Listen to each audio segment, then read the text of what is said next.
কিশোরী, তরুণ তরুণী, ছাত্রছাত্রী, বয়স্ক, বৃদ্ধ, পুরুষ, মহিলা সবাইকে সালাম জানাচ্ছি। আসসালামু আলাইকুম।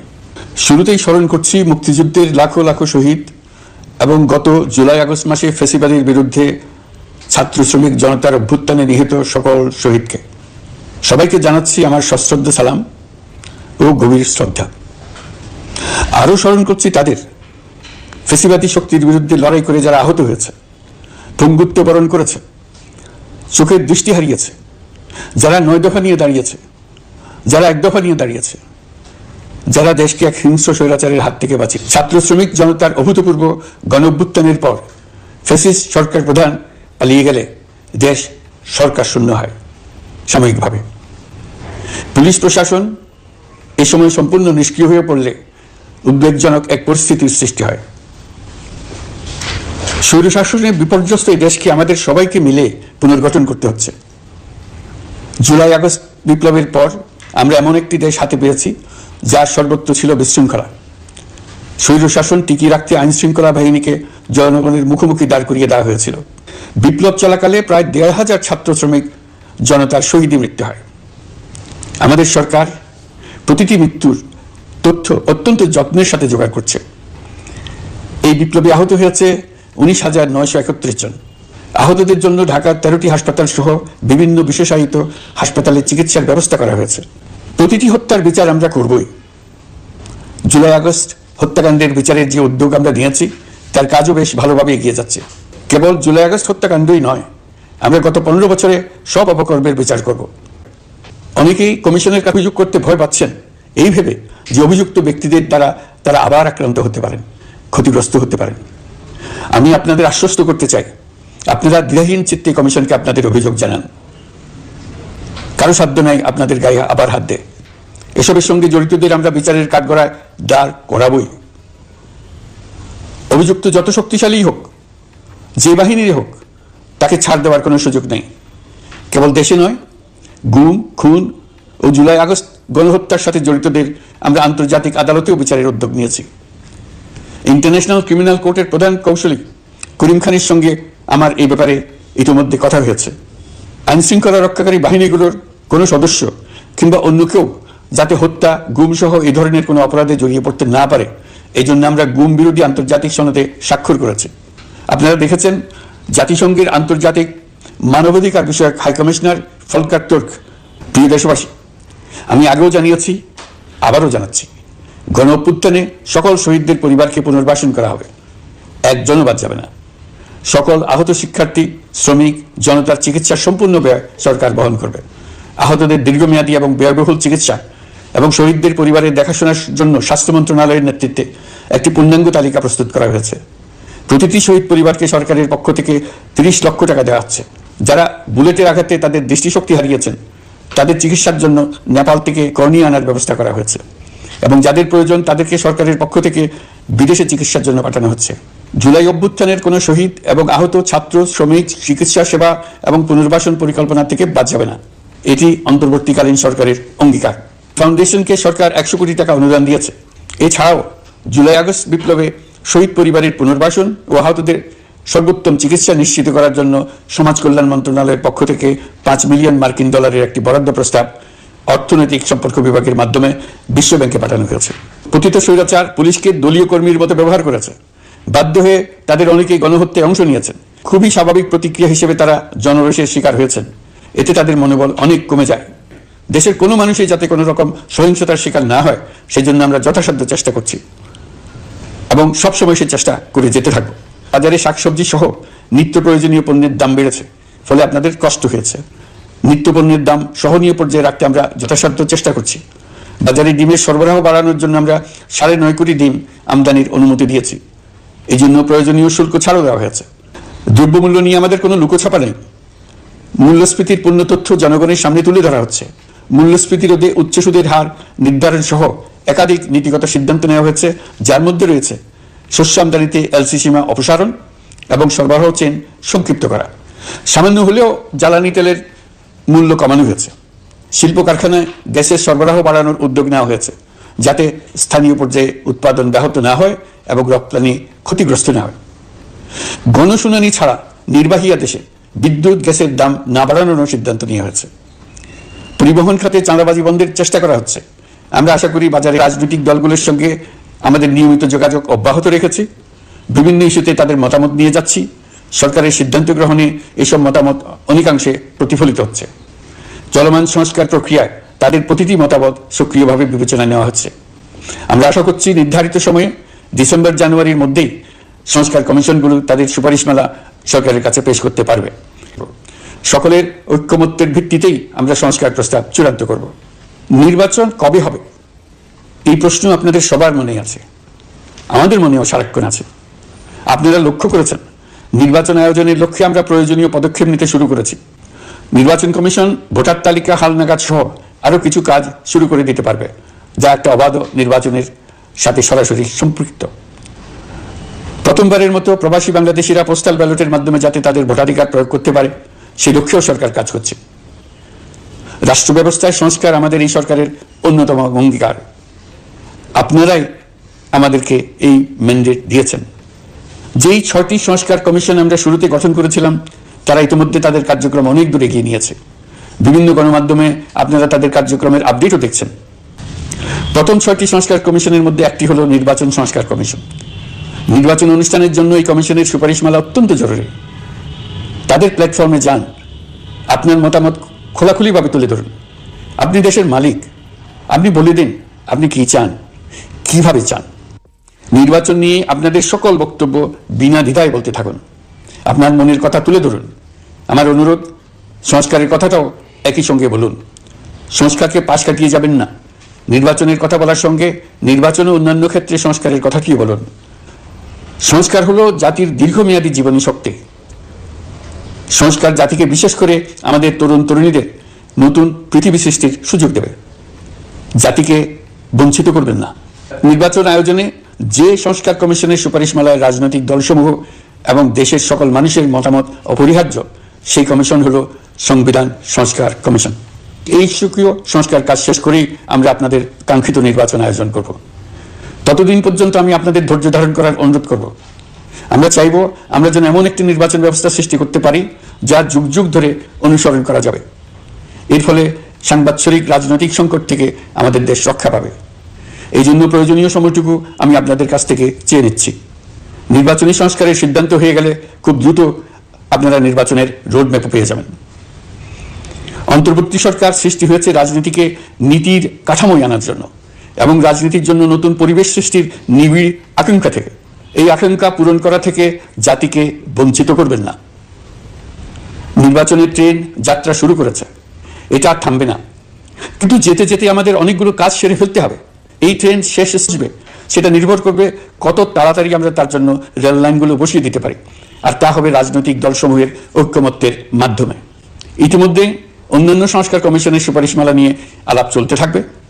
নির্বাচন ছাড়াও আরো গুরুত্বপূর্ণ সংস্কার করার ব্যাপারে ঐক্যমত গঠনের জন্য অতিরিক্ত সময় প্রয়োজন হতে পারে। দেশবাসীর কাছে, বিশেষ করে রাজনৈতিক দলগুলির কাছে আমরা ক্রমাগতভাবে প্রশ্ন তুলতে থাকব, কি কি সংস্কার নির্বাচনের আগে আপনারা করে নিতে চান। দেশে সংগঠিত অন্যান্য অপরাধের বিচার প্রক্রিয়া ত্বরান্বিত করার জন্য দেশের বিভিন্ন জেলায় সহস্রাধিক প্রসিকিউটর নিয়োগ দেওয়া হয়েছে। হাইকোর্টে ইতিমধ্যে নিয়োগ দেওয়া হয়েছে 23 জন নতুন বিচারক। বিচার বিভাগকে ঘুষ ও দুর্নীতিমুক্ত করার জন্য সম্ভব সব ধরনের চেষ্টাই করা হচ্ছে। বিচারপতিদের নিয়মতান্ত্রিক উপায়ে শাস্তিমূলক ব্যবস্থা গ্রহণের জন্য সুপ্রিম জুডিশিয়াল কাউন্সিল পুনর্বহাল করা হয়েছে। শুধু বিচার বিভাগই নয়, সর্বগ্রাসী দুর্নীতির হাত থেকে দেশের সব খাতকেই রক্ষা করতে আমরা সচেষ্ট হয়েছি। দুর্নীতি দমন কমিশন পুনর্গঠনের কাজ প্রায় শেষ পর্যায়ে। দুর্নীতি ও অর্থ পাচারে অভিযুক্ত প্রভাবশালী 150 ব্যক্তির তালিকা তৈরি এবং 79 জনের বিরুদ্ধে অনুসন্ধান শুরু হয়েছে। 15% হারে আয়কর পরিশোধ করে অপ্রদর্শিত পরিসম্পদ অর্থাৎ কালো টাকা সাদা করার বিধান বাতিল করা হয়েছে। সরকারি কার্যক্রমকে গতিশীল করতে বিভিন্ন পর্যায়ের 19,084 জন কর্মকর্তা কর্মচারীকে পদোন্নতি, 13,429 জনকে বদলি এবং 12,636 জনের বিরুদ্ধে শাস্তিমূলক ব্যবস্থা গ্রহণ করা হয়েছে। গুরুত্বপূর্ণ নীতি নির্ধারণী সিদ্ধান্ত গ্রহণ করা হয়েছে। ছাত্রছাত্রীদের দাবি মেনে ইতিমধ্যে সরকারি চাকরির বয়সসীমা 32-এ উন্নীত করা হয়েছে। আমরা জানি আমাদের কাছে আপনাদের আরো অনেক দাবি দেওয়া আছে। দীর্ঘদিনের অপশাসন, অত্যাচার, অনাচারের ফলে আপনাদের মনে অনেক ক্ষোভ পঞ্জীভূত হয়েছে। দেশে বাক স্বাধীনতা না থাকায় আমরা কেউ আমাদের মতামত দাবি দাওয়া প্রকাশ করতে পারিনি। আমরা আপনাদের প্রতিটি দাবির প্রতি সহানুভূতিশীল। আমরা ধৈর্য সহকারে আপনাদের কথা শুনতে চাই, কিন্তু সেজন্য আপনারা সড়ক অবরোধ করে জনদুর্ভোগ সৃষ্টি করলে আমাদের সকলেরই অসুবিধা হয়। আমাদের একান্ত অনুরোধ, আপনারা নির্দিষ্ট চ্যানেল মেনটেন করে আপনাদের দাবি দেওয়া পেশ করবেন। আমাদের বৃহৎ রপ্তানি পণ্য গার্মেন্টস শিল্পে গত কিছুদিন ব্যাপক অস্থিরতা বিরাজ করছে। ফ্যাসিস্ট সরকারের সুবিধাভোগী বেশ কিছু গার্মেন্টস মালিক পালিয়ে যাওয়ায় শ্রমিকদের বেতন ভাতা নিয়ে অনিশ্চয়তা তৈরি হয়েছে ছিল। শ্রমিকরা তাদের দীর্ঘদিনের বঞ্চনার প্রতিবাদ জানাতে এবং অনিশ্চয়তা থেকে মুক্তি পেতে রাস্তায় নেমে আসে। আমরা তাদের কথা শুনেছি, তাদের আলোচনার টেবিলে নিয়ে আসতে পেরেছি। আমরা অত্যন্ত আনন্দিত যে মালিক শ্রমিকের মধ্যে 18 দফার একটা ব্যাপক ভিত্তিক চুক্তি স্বাক্ষরিত হয়েছে। বড় ধরনের কোনো সহিংসতা ছাড়াই আমরা শ্রমিক অসন্তোষ নিরসন করতে পেরেছি। তারা আবার উৎপাদনে ফিরেছে। এতে প্রাণ ফিরে পেয়েছে বাংলাদেশের রপ্তানিমুখী এই শিল্প। নানা প্রতিকূলতা সত্ত্বেও অক্টোবর মাসে আমাদের রপ্তানিতে প্রবৃদ্ধি হয়েছে প্রায় 21%। আমরা যখন কাজ শুরু করেছি দেশের অর্থনীতি ছিল বিপর্যস্ত, বৈদেশিক মুদ্রার রিজার্ভ ছিল তলানিতে। আসার কথা, এই রিজার্ভ পরিস্থিতি এখন উন্নতির পথে। গত 3 মাসে রিজার্ভে কোনো রকম হাত না দিয়েই আমরা প্রায় $2 বিলিয়ন বৈদেশিক ঋণ শোধ করতে পেরেছি। জ্বালানি তেল আমদানিতে পুঞ্জীভূত বকেয়ার পরিমাণ $478 মিলিয়ন হতে কমিয়ে $160 মিলিয়ন আনতে পেরেছি। অর্থনীতি পুনরুদ্ধারে আমরা সর্বাত্মক চেষ্টা চালিয়ে যাচ্ছি।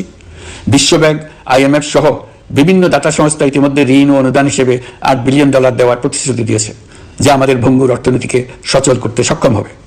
পতিত সরকার আমাদের জন্য যে ভঙ্গুর অর্থনৈতিক পরিস্থিতি রেখে গিয়েছে, তাতে রাজস্ব আদায়ে গতি আনতে হিমশিম খেতে হচ্ছে জাতীয় রাজস্ব বোর্ডকে।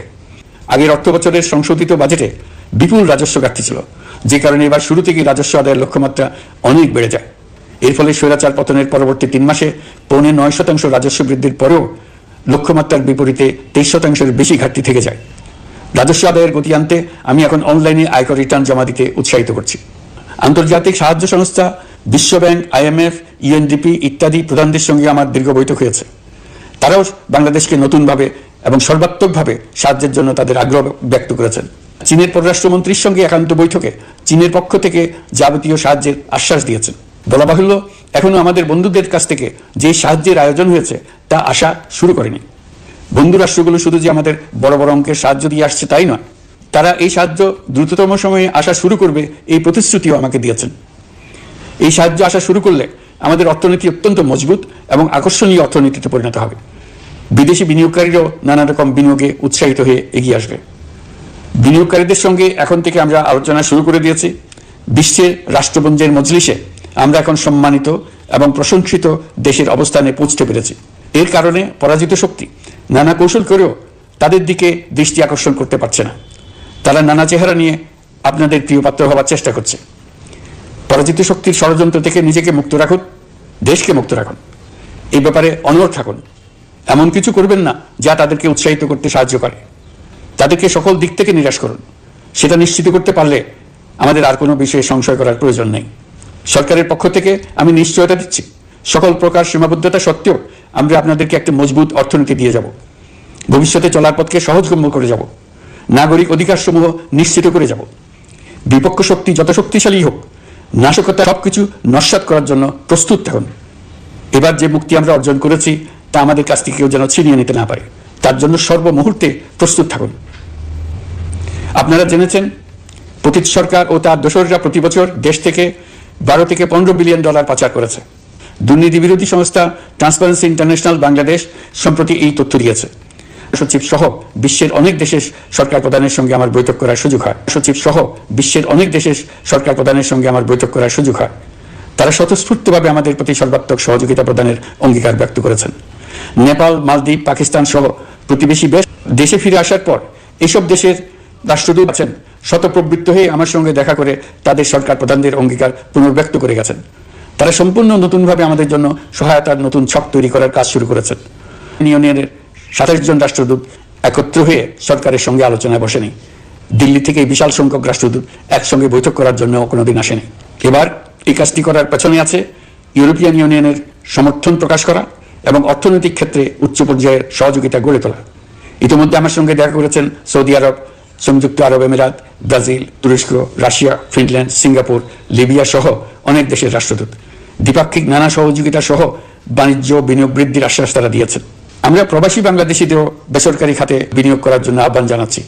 বাংলাদেশের অর্থনৈতিক উন্নয়নে তরুণদের কর্মসংস্থানের মূলে রয়েছে বেসরকারি খাত।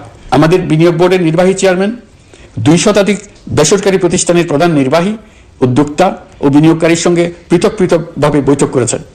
নীতির ধারাবাহিকতার অভাব, সরকারি বেসরকারি পর্যায়ে মত বিনিময়ের অভাব, সরকারি অফিসের জটিল প্রক্রিয়া এবং সর্বোপরি দুর্নীতি বিদ্যমান বিনিয়োগকারীদের সমস্যায় ফেলেছে। বিনিয়োগকারীদের উদ্বেগ নিরসনে আমরা অনেকগুলো কাজ করেছি। ইতিমধ্যে সত্যিকারের ওয়ান স্টপ সার্ভিস চালু হয়েছে। বিনিয়োগ সংক্রান্ত চ্যালেঞ্জ সমাধানে আন্তঃমন্ত্রণালয় কমিটি গঠন করা হয়েছে। বেসরকারি খাতের উপদেষ্টা কাউন্সিল ও ডিজিটালাইজেশনের মাধ্যমে সরকারি অফিসে না এসে প্রয়োজনীয় কর্মসম্পাদনের পদক্ষেপ নেওয়া হয়েছে। বিনিয়োগ উন্নয়ন সংস্থা আমাদের অগ্রগতির বিষয়ে সবাইকে মাসিক ভিত্তিতে আপডেট করে যাচ্ছে। আমরা প্রবাসীদের কল্যাণে কাজ করছি। আমার অনুরোধে সংযুক্ত আরব আমিরাত সাজাপ্রাপ্ত 57 জন সহ অন্যান্য বাংলাদেশিকে মুক্তি দিয়েছে। এইসব বাংলাদেশি যাবজ্জীবন কারাবাসের ঝুঁকি নিয়ে ফেসিবাদের বিপক্ষে প্রতিবাদ করেছিল। বাংলাদেশিরা এরকম প্রতিবাদ আরো অনেক দেশেই করেছেন। আমরা তাদের প্রতি কৃতজ্ঞ। কয়েকদিন আগে বাকুতে সংযুক্ত আরব আমিরাতের প্রেসিডেন্ট জনাব শেখ মোহাম্মদ বিন জায়েদ আল নাহিয়ানের সঙ্গে আমার কথা হয়েছে। তাকে বাংলাদেশের পক্ষ থেকে ধন্যবাদ জানিয়েছি। তিনি বলেছেন বাংলাদেশের জন্য যে কোনো সাহায্য লাগলে আমি যেন তাকে জানাই। প্রবাসীদের কল্যাণে আমাদের সরকার সম্ভব সব ধরনের উদ্যোগ গ্রহণ করে যাচ্ছে। তুরস্কের রাষ্ট্রপতি রিসেপ তাইয়েপ এরদোগানের সাথে আগে আমার টেলিফোনে আলাপ হয়েছে। এবার COP29 সম্মেলনে গিয়ে তিনিও তার স্ত্রীর সঙ্গে অত্যন্ত অন্তরঙ্গ পরিবেশে আলোচনা হয়েছে। বাংলাদেশের প্রতি তার বিশেষ সমর্থনের কথা তিনি বারবার প্রকাশ করেছেন। তুরস্কের একটি বাণিজ্য প্রতিনিধি দল ইতিমধ্যে বাংলাদেশ সফর করেছে। তুরস্ক এদেশের সঙ্গে অর্থনৈতিক সম্পর্ক উন্নয়নের জন্য টার্কিশ ইনভেস্টমেন্ট অথরিটি বা টিকা একটি অফিস ঢাকায় স্থাপনের জন্য ঘোষণা দিয়েছে। এর মাধ্যমে তুরস্কের বিনিয়োগ ও বাণিজ্য বৃদ্ধির উদ্যোগ নেওয়া হবে। এ উদ্দেশ্যে চলতি মাসে একটি উচ্চ ক্ষমতা সম্পন্ন দল তুরস্ক থেকে বাংলাদেশে আসছেন। আপনারা সবাই অবগত আছেন জলবায়ু পরিবর্তন আমাদের জীবনযাত্রার জন্য কিরকম হুমকি হয়ে আসছে। গত 1 বছরে বাংলাদেশ প্রায় 15টি প্রাকৃতিক দুর্যোগের শিকার হয়েছে। মানুষের সৃষ্ট নানাবিধ দুর্যোগের পাশাপাশি এইসব প্রাকৃতিক দুর্যোগের বিপক্ষেও আমাদের লড়তে হচ্ছে। আজারবাইজানে জলবায়ু সম্মেলনে বিশ্ব নেতৃবৃন্দকে আমি আমার উদ্যোগের কথা জানিয়েছি। সেখানে জাতিসংঘের মহাসচিব, ইউরোপ, এশিয়া, আফ্রিকার অনেক সরকার প্রধানের সঙ্গে আমার দেখা হয়েছে। যতটুকু আলাপ আলোচনা সম্ভব হয়েছে আমি সবার কাছে জলবায়ুর প্রতিকূল প্রভাব মোকাবেলা সহ গণতান্ত্রিক উত্তরণের পথে বাংলাদেশের অগ্রযাত্রায় সহযোগিতা চেয়েছি। তারা সবাই সহযোগিতার অঙ্গীকার করেছেন। আমাদের সরকার স্বচ্ছতা ও জবাবদিহিতায় বিশ্বাসী। তাই আমি সরকারের সকল মন্ত্রণালয়কে নির্দেশ দিয়েছি তাদের নিজ নিজ কাজের বিস্তারিত বিবরণ নিজেদের ওয়েবসাইট ও সামাজিক যোগাযোগ মাধ্যমে প্রকাশ করার জন্য। আমি আমার দপ্তরকেও বলেছি সরকারের সব কাজের বিবরণ যাতে জনগণ জানতে পারে এই জন্য যেন প্রয়োজনীয় পদক্ষেপ নেওয়া হয়। এই সরকারকে ব্যর্থ করার জন্য, অকার্যকর করার জন্য বিশাল অর্থে বিশ্বব্যাপী এবং দেশের প্রতিটি স্থানে প্রতিটি প্রতিষ্ঠানে এক মহাপরিকল্পনা প্রতি মুহূর্তে কার্যকর রয়েছে। তাদের একটি বড় প্রচেষ্টা হচ্ছে আমাদের মধ্যে বিভেদ সৃষ্টি করা। পতিত সরকারের নেতৃবৃন্দ যারা এদেশ থেকে বিপুল পরিমাণ অর্থ পাচার করে নিয়ে গেছে, সে অর্থে বলিয়ান হয়ে তারা দেশে ফিরে আসার জন্য চেষ্টা করে যাচ্ছে। তাদেরকে কিছুতেই সফল হতে দেবেন না। তারা সফল হওয়া মানে জাতির মৃত্যু, জাতি হিসেবে আমাদের অবসান। সাবধান থাকুন। তাদের সকল হীন প্রচেষ্টাকে আমাদের ঐক্যের মাধ্যমে নস্যাৎ করে দেন, যেভাবে নস্যাৎ করেছিলেন তাদের বন্দুকের গুলিকে। এই ব্যাপারে সবাই একমত থাকুন, ঐক্যবদ্ধ থাকুন। আপনারা সবাই ভালো থাকবেন। দেশের সকল শিশু, কিশোর কিশোরী, তরুণ তরুণী, ছাত্রছাত্রী, বয়স্ক, বৃদ্ধ, পুরুষ, মহিলা সবাইকে আমার সালাম জানাচ্ছি। আসসালামু আলাইকুম।